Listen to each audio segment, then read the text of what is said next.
வெற்றி தமிழ்நாடு முதலீட்டாளர்கள் மாநாடு வந்து பார்த்தீங்கன்னா ஐடிசி கிராண்ட் ஷோலா நடக்குது.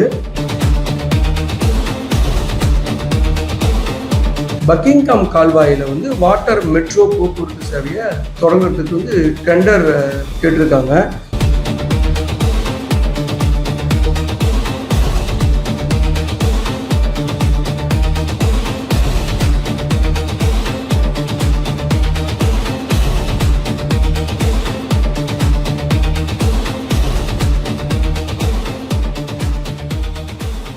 வணக்கம் HKS வாய்ஸ் மீடியா நேயர்களே, நான் உங்கள் HKS. இன்றைய அரசியல் அதிரடி பறவையில இன்னைக்கு வெற்றி தமிழ்நாடு முதலீட்டாளர்கள் மாநாடு வந்து பாத்தீங்கன்னா ஐடிசி கிராண்ட் ஷோலா நடக்குது. இத தொழில்துறை அமைச்சர் கீர்த்தனாவோட ஸ்பெஷல் எஃபர்ட்ல இந்த விஷயம் நடந்திருக்கு. இது வந்து முதலமைச்சர் இன்னைக்கு வந்து தலைமை தாங்குறாரு. ஸோ இது என்ன சிறப்பு அம்சம் அப்படின்னு நீங்க பாத்தீங்கன்னா, இந்த ஆட்சி பொறுப்பேற்று 100 நாள் வந்து ஏறத்தாழ 100 நாள் ஆகுது. இந்த 100 நாள்ல நாங்க கிட்டத்தட்ட 104 MOU, அதாவது புரிந்துணர்வு ஒப்பந்தம் போட்டிருக்கோம். அதுல இன்னைக்கு எஸ்பெஷலி 97 புதிய புரிந்துணர்வு ஒப்பந்தம் போட்டிருக்காங்க. இதோட இன்வெஸ்ட்மெண்ட்டோட வேல்யூ எவ்வளவுன்னு பாத்தீங்கன்னா 67,452 கோடி.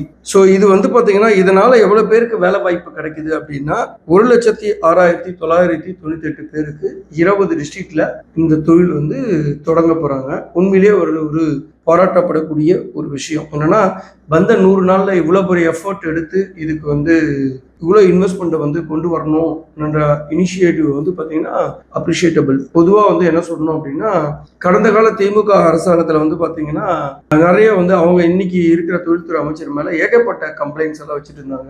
ஆந்திரா மாநிலத்தில் இருக்கிற தொழில்துறை அமைச்சர் வந்து ரொம்ப சிறப்பாக செயல்படுறாரு, நிறைய கம்பெனியை வந்து அங்கே வந்து இன்வைட் பண்ணுறாரு அப்படின்னு அவர் ஏகபோகத்துக்கு வந்து பத்திரிகைலாம் வந்து பார்த்தீங்கன்னா வந்துச்சு. ஸோ இவங்க வந்து ஒரு 29 வயசு பெண்மணி இவ்வளோ எஃபோர்ட் எடுத்துட்டு பண்ணுறாங்க. அதுக்கு முக்கிய காரணம் வந்து தமிழக முதல்வர் திரு ஜோசப் விஜய் அவர்கள் தான். அவரை பொறுத்த வரைக்கும் என்னன்னா, இன்வெஸ்டர் இங்க உள்ள வரணும்னா இங்க வந்து ஓப்பன் விண்டோவா இருக்கணும், அதாவது எல்லாத்துலயும் லஞ்ச ஊழல் இருக்கக்கூடாது. ஸோ அந்த இன்வெஸ்டர் உள்ள வர்றதுக்கு தேவையான பேசிக் இன்ஃப்ராஸ்ட்ரக்சர்ஸ் எல்லாம் கிரியேட் பண்ணி கொடுக்கறது, ஸ்பெஷல் பர்மிஷன் மூலயமா அவங்களுக்கு ஒரு ஃபேக்டரி ஆரம்பிக்கணும் அப்படின்னா நிறைய கவர்மெண்ட் ப்ரொசீஜர்ஸ் இருக்கு இல்லையா, இதெல்லாம் வந்து பண்ணி தரணும் அப்படின்ற அடிப்படையில ஸோ இருந்துச்சுனாவே நிறைய கம்பெனிஸ் வந்து உள்ள வருவாங்க. கிட்டத்தட்ட 60 வருஷ காலமா திராவிட கட்சிகள் ஆண்ட இந்த ஊர்ல புதியதாக ஆரம்பிச்ச தமிழக வெற்றி கழகத்தோட புதிய அரசு வந்து வந்ததுல வந்து பாத்தீங்கன்னா நிறைய இன்வெஸ்டர் உள்ள வராங்க அப்படின்ற அடிப்படையில தான் இதை பார்க்கணும். ஸோ கிட்டத்தட்ட இவங்க வந்து இந்த 100 நாள்ல ஓவரால் இது வரைக்கும் எவ்வளவு ஒப்பந்தம் போட்டிருக்காங்கன்னா 104 ஒப்பந்தங்கள் போட்டிருக்காங்க. அந்த 140 ஒப்பந்தங்களோட வேல்யூ, இன்வெஸ்ட்மெண்ட் வேல்யூ எப்படின்னா 1,02,514 கோடி. ஸோ இதனால எவ்வளவு பேருக்கு வேலை கிடைக்கும் அப்படின்னா 1,21,788 பேருக்கு வேலை கிடைக்கும் அப்படின்னு சொல்றாங்க. சரி, இதுல ஒரு விஷயம் என்ன சொல்லுவாங்க எல்லாரும் அப்படின்னா, இந்த MOU அதாவது புரிந்துணர்வு ஒப்பந்தம் இல்லையா, இந்த ஒப்பந்தத்தை பேஸ் பண்ணி இவ்வளவு பேரும் உள்ள வந்துருவாங்களா அப்படின்னு நம்ம வந்து கேட்பாங்க நிறைய பேரு. ஸோ அங்க இவங்க எப்படி இது ஃபாலோ பண்ண போறாங்க, இந்த நிறுவனங்களுக்கு தேவையான சப்போர்ட் எப்படி கொடுக்க போறாங்க அப்படின்றத பொறுத்து தான் ஸோ இந்த கம்பெனிஸ் எல்லாமே உள்ள வரப்போதா அப்படின்றது தெரியும். பொதுவா சிப்காட்டுக்குள்ள வந்து இண்டஸ்ட்ரியல் ஃபேக்டரிஸ்க்கெல்லாம் நம்ம அலோவ் பண்ணுவோம். ஸோ அப்போ என்ன பண்ணணும் அப்படின்னா, ஸோ இதுல மெயினா வந்து சிங்கிள் விண்டோ கிளியரன்ஸ். இது எப்படின்னா, சிங்கிள் விண்டோ கிளியரன்ஸ் அப்படின்ற ஒரு சிஸ்டம் வந்து நாங்க உருவாக்குவோம். இது ஆந்திரால, கர்நாடக மாநிலத்துல இதில் பின்பற்றுறாங்க.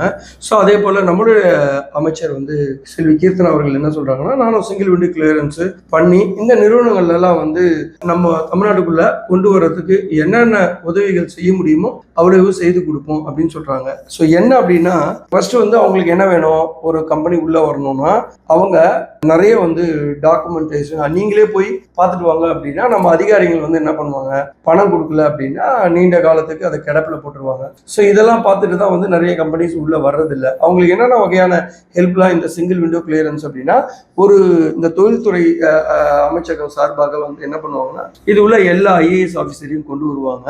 ஸோ அந்தந்த டிபார்ட்மெண்ட் உள்ள ஒரு ஆளில் போட்டு இவங்க தான் வந்து பார்த்தீங்கன்னா இந்த தொழிற்சாலை முதலீட்டாளர்கள் வந்து பார்த்தீங்கன்னா எல்லா டாக்குமெண்ட் வந்து சப்போர்ட்டிவா இருப்பாங்க. அவங்களுக்கு இமிடியேட்டா எல்லா சப்போர்ட்டும் கிடைக்கிற மாதிரி டைம் ப்ராசஸை வந்து ரொம்ப சுருக்கி பண்ணுவாங்க. இப்போ அவங்களுக்கு என்னென்ன தேவைப்படும் அப்படின்னா நிலம் மற்றும் உள்கட்டமைப்பு ஒதுக்கீடு. அவங்களுக்கு சிப்காட்ல வந்து ஒரு தொழில் பூங்கால நிலம் ஒதுக்கணும், அதுக்கேற்ற வசதியை கொடுக்கணும்.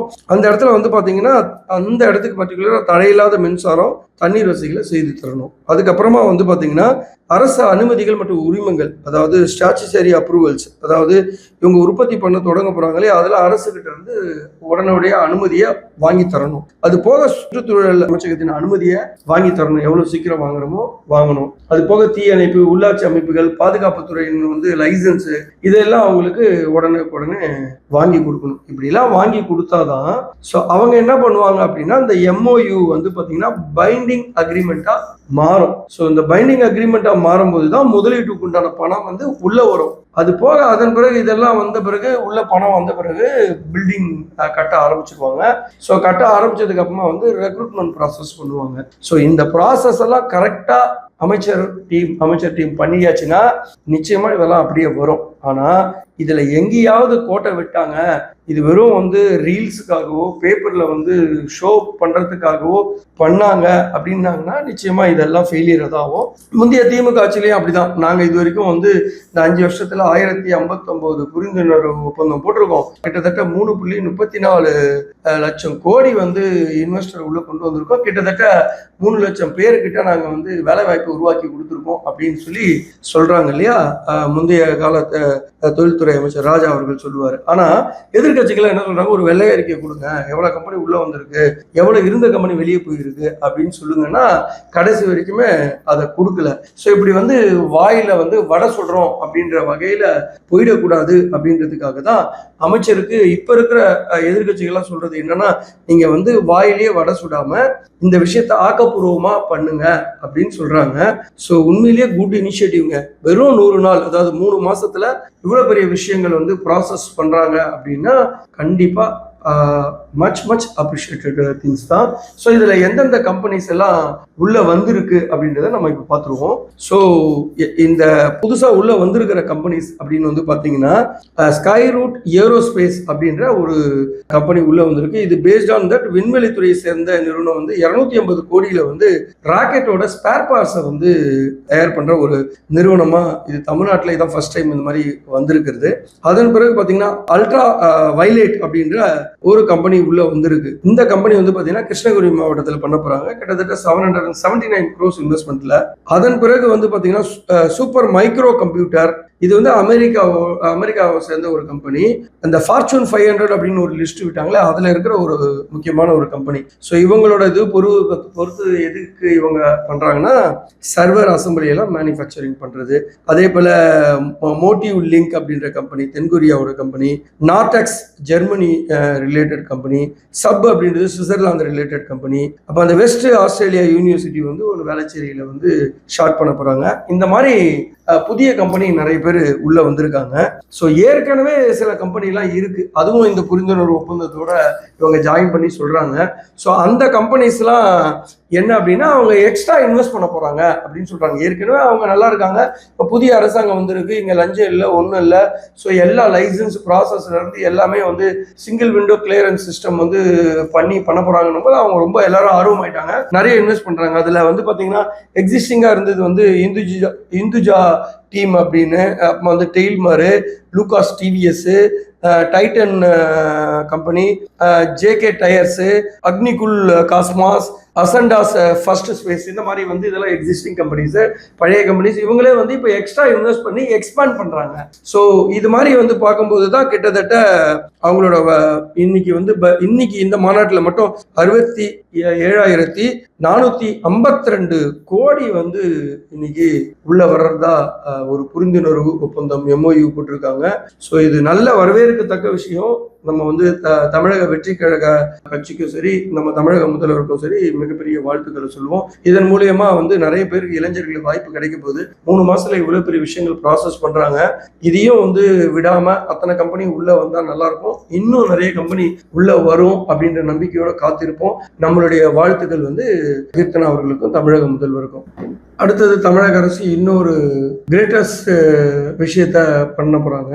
என்ன அப்படின்னா, சென்னை மெட்ரோ ரயில் நிறுவனம் சார்பாக CMMRL சார்பாக பக்கிங்காம் கால்வாயில வந்து வாட்டர் மெட்ரோ போக்குவரத்து சேவையை தொடங்குறதுக்கு வந்து டெண்டர் கேட்டிருக்காங்க.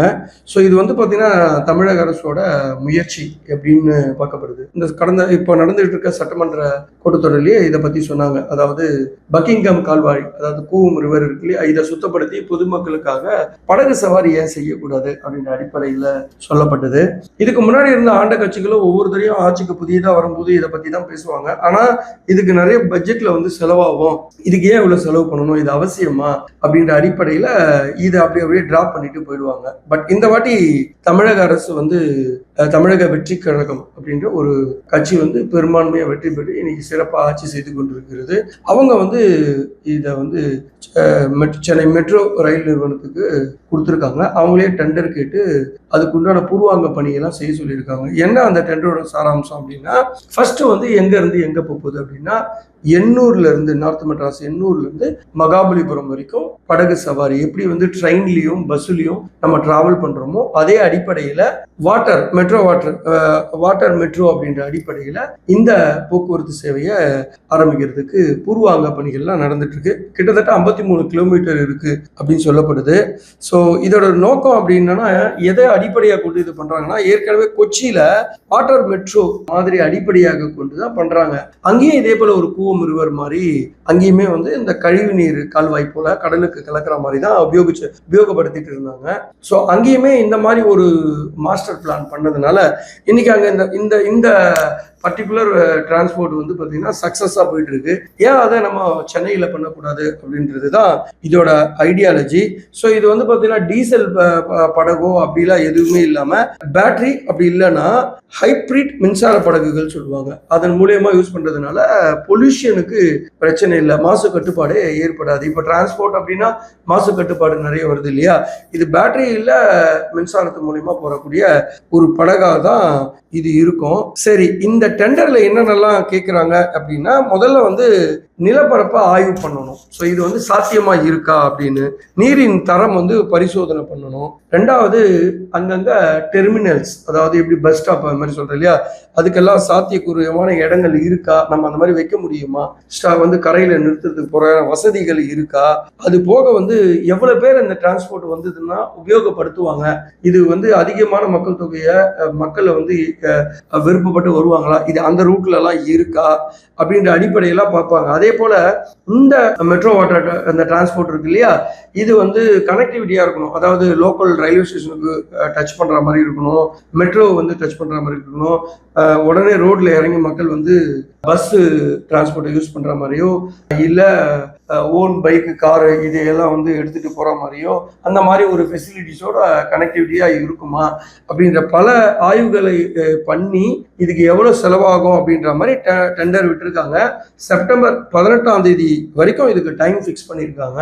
ஸோ பார்க்கலாம், இது நல்ல ஒரு இனிஷியேட்டிவா தான் தெரியுது. இந்த அரசாங்கம் வந்து முயற்சி பண்றாங்க. அது போக சரி, இதை நீங்க எல்லாருமே ஒரு கேள்வி கேட்பீங்க, இப்போ இவ்வளவு நாள் வந்து கழிவு நீர் கலந்து போயிட்டு இருக்கு, சீவேஜ் வாட்டர் போயிட்டு இருக்கு, இதை எப்படி வந்து சாத்தியப்படுத்த முடியும் அப்படின்னு நீங்க கேட்பீங்க. ஸோ பொதுவா வந்து பாத்தீங்கன்னா இதுக்கு வந்து மெயினா என்னன்னா, கழிவு நீர் சுத்திகரிப்பு நிலையங்களுக்கு திருப்புதல். இந்த தண்ணியெல்லாம் கொண்டு போய் என்ன பண்ணுவாங்கன்னா ஒரு டிவர்ஷன் டு STPன்னு சொல்லுவாங்க, அந்த சுத்திகரிப்பு நிலையம். இதை சுத்திகரிச்சுட்டு என்ன பண்ணுவாங்கன்னா அந்த உபரி நீர் இருக்குல்ல, அதில் தான் கால்வாயில கலப்பாங்க. ஸோ அப்படி இருக்கும்போது இந்த காவாவெல்லாம் வந்து அதை அப்படி திருப்பிட்டு அங்க சுத்திகரிப்பு நிலையங்களை அமைச்சிட்டு அதுல இருந்து வர உபரி நீரை தான் வந்து கால்வாயில அனுப்ப போறாங்க. ஸோ அப்போ வந்து ஏற்கனவே இருக்க எக்ஸிஸ்டிங் இந்த காவை வந்து கிளீன் பண்ணுவாங்க, அதாவது தூர் வருவாங்க. ஏற்கனவே அதுல இருக்க பிளாஸ்டிக் கழிவுகள் அது இதெல்லாம் இருக்கும் இல்லையா, இதெல்லாம் தூர் வாரிட்டு இந்த நதியை வந்து சுத்தப்படுத்துவாங்க, ஆழப்படுத்துவாங்க. ஸோ அப்படி இருக்கும்போது அதுக்கப்புறமா இந்த தண்ணியெல்லாம் எங்கெங்கெல்லாம் வந்து பார்த்தீங்கன்னா கால்வாய் தண்ணி இருக்கு இல்லையா, இதெல்லாம் வந்து கனெக்டிவிட்டி இருக்கும், சட்டவிரோதமாக கனெக்டிவிட்டி நிறைய இடத்துல இருக்கும். இதெல்லாம் வந்து ஃபைண்ட் அவுட் பண்ணி பிளாக் பண்ணி இந்த தண்ணியெல்லாம் உள்ள வராம ஸோ இதை நேராக வந்து சுத்திகரிப்பு நிலையங்களுக்கு வந்து டைவர்ட் பண்ணி விட்டாங்கன்னா அங்கே சுத்திகரிப்பு பண்ணி உபரி நீர் மூலிமா பைப் ஸ்ட்ரிங்ல செட் பண்ணி அமுச்சு விட்டுருவாங்க. ஸோ அப்படி இருக்கும்போது இதுல வந்து இதுக்கப்புறமா வந்து இந்த கழிவு நீர் சீவேஜ் வாட்டர் வந்து இதுல வந்து கலக்கிறதுக்கு வாய்ப்புகள் இல்லை. ஸோ இந்த விஷயங்கள் வந்து நல்லபடியா அமைஞ்சதுன்னா ரொம்ப சிறப்பா இருக்கும். பட் இதெல்லாம் பாசிபிலிட்டிஸ் இருக்கான்றதை வந்து பார்த்தீங்கன்னா இந்த டெண்டரில் தெரிஞ்சிடும். ஸோ இவ்வளோ பெரிய இன்வெஸ்ட்மெண்ட்டுக்கு இது ரிட்டர்னபிளாக இருக்குமா, மக்களுக்கு இது போதுமான வசதிகள் எல்லாம் கொடுக்குமா, ஸோ இந்த டிரான்ஸ்போர்ட் வந்து யூஸ்ஃபுல்லாக மக்களுக்கு இருக்குமானா என்ன கேட்டால் யூஸ்ஃபுல்லாக தான் இருக்கும். ஏன்னா நார்த் மெட்ராஸ் எண்ணூர்லேருந்து மகாபலிபுரம் வரைக்கும் பிளான் பண்ணியிருக்காங்க. ஒவ்வொருத்தரும் வந்து சென்னையோட அவுட்டர்லேருந்து சிட்டிக்குள்ளே வந்து வேலைக்கு வந்து போயிட்டு தான் இருக்காங்க. ஸோ இது ரொம்ப உபயோகரமாக இருக்கும் தான் நம்புகிறோம். ஸோ இதோட இன்வெஸ்ட்மெண்ட் வந்து என்ன சொல்கிறாங்கன்னா கிட்டத்தட்ட 6000 கோடியில் 15,000 கோடி வரைக்கும் ஆகும் அப்படின்னு சுமாராக சொல்லப்படுது. ஸோ இவ்வளோ பெரிய இன்வெஸ்ட்மெண்ட் வந்து யார் பண்ணுவாங்க அப்படின்னு நம்ம எடுத்துக்கிட்டோம்னா நிச்சயமாக வந்து தமிழக அரசு உலக வங்கி கிட்ட இருந்து கடன் வாங்கி இது எப்படி இந்த ப்ராஜெக்டை இவங்க நடத்த போகிறாங்கன்னா, தமிழக அரசு வந்து சென்னை மெட்ரோ ரயில் நிறுவனத்துக்கிட்ட ஒப்படைச்சிட்டாங்க. அவங்க வந்து இந்த ப்ராஜெக்டுக்கு வந்து ஒரு ப்ராஜெக்ட் மேனேஜர்னு சொல்லுவாங்க. இதை வந்து எப்படி எக்ஸிக்யூட் பண்ணுறதுக்காக அவங்கள நியமிச்சிட்டாங்க. ஸோ அவங்க என்ன பண்ணுவாங்கன்னா டெண்டர்லாம் வாங்கிட்டு சாத்தியக்கூறுகள் எல்லாம் வந்து பார்ப்பாங்க.